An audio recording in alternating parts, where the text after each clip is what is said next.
Assalamualaikum warahmatullahi wabarakatuh. Bismillahirrahmanirrahim. Alhamdulillahirabbil alamin. Allahumma shalli ala Muhammad wa ala ali Muhammad, amma ba'du. Apa kabar antum hari ini? Alhamdulillah, luar biasa. Allahu akbar. Yes. Mudah-mudahan hari ini kita dalam keadaan sehat walafiat dan bisa beraktivitas sebagaimana mestinya dan beribadah kepada Allah Subhanahu wa taala. Kita akan melanjutkan pembahasan PABP kita, dan kali ini akan belajar tentang mengenal kitab-kitab Allah Subhanahu wa taala. Jadi, setelah pembelajaran ini diharapkan antum semua memahami bagaimana beriman kepada kitab-kitab Allah Subhanahu wa taala. Sebelum itu, mari kita berdoa. A'udzubillahi minasyaitonirrajim. Bismillahirrahmanirrahim.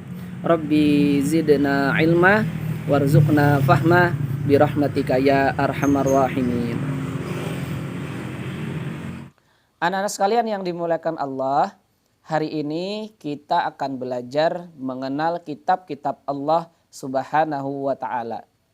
Diharapkan setelah pembelajaran ini kita menjadi paham dan mengetahui apa saja kitab-kitab Allah Subhanahu wa taala dan bagaimana kita mengimani kitab-kitab tersebut. Hukum beriman kepada kitab-kitab Allah Subhanahu wa taala adalah wajib, dan ini bagian daripada rukun iman. Artinya, apabila seseorang tidak beriman kepada kitab Allah, maka orang tersebut terkategori kafir atau tidak beriman atau tidak Islam. Allah Subhanahu wa taala berfirman di dalam Al-Qur'an surah An-Nisa ayat 136. A'udzubillahi minasyaitonirrajim. Ya ayyuhalladzina amanu aminu billahi wa rasulihi wal kitabil ladzi nazzala ala rasulihi wal kitabil ladzi anzala min qabl. Wa man yakfur billahi wa malaikatihi wa kutubihi wa rusulihi wal yaumil akhir faqad dhalla dhalalan ba'ida. Wahai orang-orang yang beriman, tetaplah beriman kepada Allah Subhanahu wa taala dan Rasulnya Muhammad, dan kepada kitab Al-Quran yang diturunkan kepada Rasulnya, serta kitab yang diturunkan sebelumnya. Barang siapa ingkar kepada Allah Subhanahu wa taala, malaikat-malaikatnya, kitab-kitabnya, rasul-rasulnya, dan hari kemudian, maka sungguh orang itu telah tersesat sangat jauh. Anak-anak, Allah Subhanahu wa taala menyuruh manusia beriman kepada kitab Al-Quran dan kepada kitab-kitab yang diturunkan kepada para rasul sebelumnya. Jika tidak beriman kepada kitab-kitab itu, maka orang itu tergolong orang yang sesat atau kafir. Misalnya nih, ada orang beriman kepada Al-Quran, tapi dia tidak percaya bahwa Allah menurunkan kitab-kitab sebelumnya seperti Injil atau Zabur. Maka orang ini juga bisa terkategori kafir. Gitu anak-anak. Lalu bagaimana cara beriman kepada kitab-kitab Allah Subhanahu wa taala itu?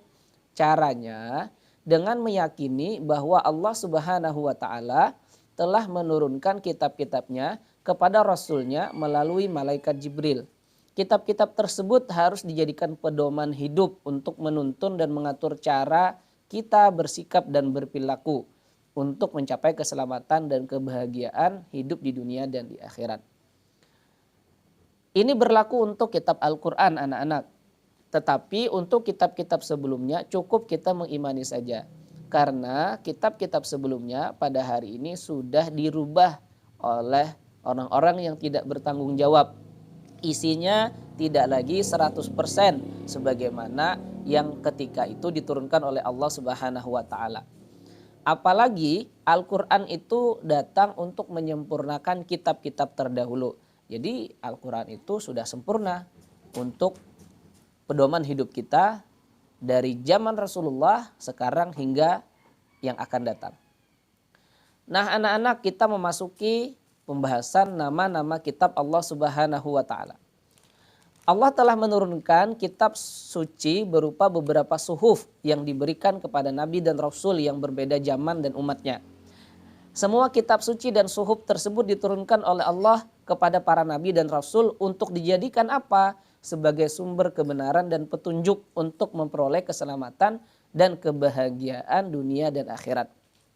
Buku petunjuk itu seperti halnya dalam kehidupan kita hari ini. Kalau kita membeli HP misalnya, ada disertakan buku petunjuknya, cara penggunaan HP tersebut. Kalau kita membeli mobil, ada petunjuk bagaimana menjalankan atau mengoperasikan mobil tersebut. Tidak bisa dong kalau kita menggunakan mobil memakai buku atau petunjuk untuk HP.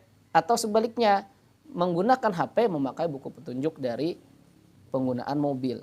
Tentu mobilnya bisa rusak, HP-nya bisa berantakan. Karena itu kitab suci diturunkan oleh Allah sebagai petunjuk bagi umatnya. Sesuai dengan zamannya. Kalau sekarang ya tadi, petunjuk kita adalah Al-Quran. Kitab suci yang Allah turunkan kepada para nabi yang pertama adalah kitab Taurat. Anak-anak, kitab Taurat ini diturunkan kepada Nabi Musa alaihissalam kurang lebih pada abad ke-12 sebelum Masehi. Di daerah Israel dan Mesir. Kitab Taurat menggunakan bahasa Ibrani. Kemudian yang kedua, kitab Zabur.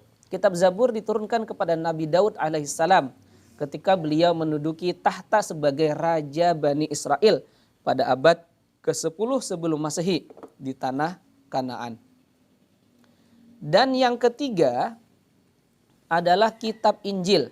Kitab Injil diturunkan kepada Nabi Isa alaihissalam pada abad ke-1 Masehi, sekitar abad ke-1 Masehi di daerah Yerusalem. Dalam bahasa Yunani, Injil berarti kabar selamat, pelajaran yang baru atau kabar gembira. Dan yang keempat atau yang terakhir adalah kitab Al-Quran. Ini kitab yang kita miliki hari ini.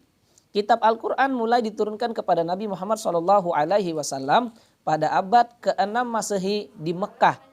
Peristiwa turunnya ayat Al-Quran atau dikenal dengan Nuzulul Quran terjadi pertama kali anak-anak ketika Nabi Muhammad menyendiri di Gua Hira di Mekah. Turunnya Al-Quran menandai awal diangkatnya Nabi Muhammad SAW sebagai Rasulullah atau utusan Allah. Usia beliau pada saat itu genap 40 tahun.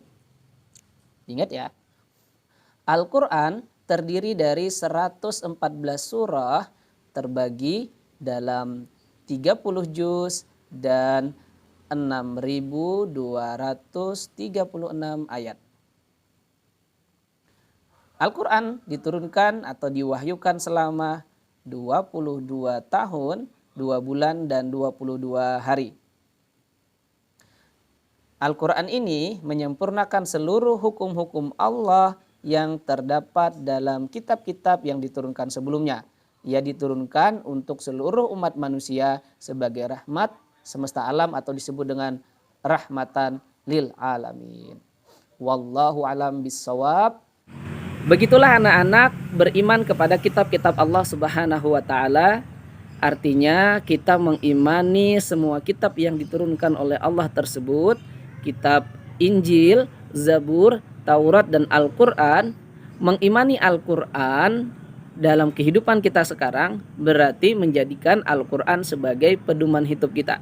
Maka dari itu mari kita bersemangat mempelajari Al-Qur'an, baik membacanya, tafsirnya, dan tentu saja mengamalkan isinya. Semoga Allah mudahkan kita semua. Amin ya rabbal alamin. Hadanallahu wa iyyakum ajma'in. Subhanakallahumma wa bihamdika asyhadu an la ilaha illa anta astaghfiruka wa atubu ilaik. Walhamdulillahi rabbil alamin.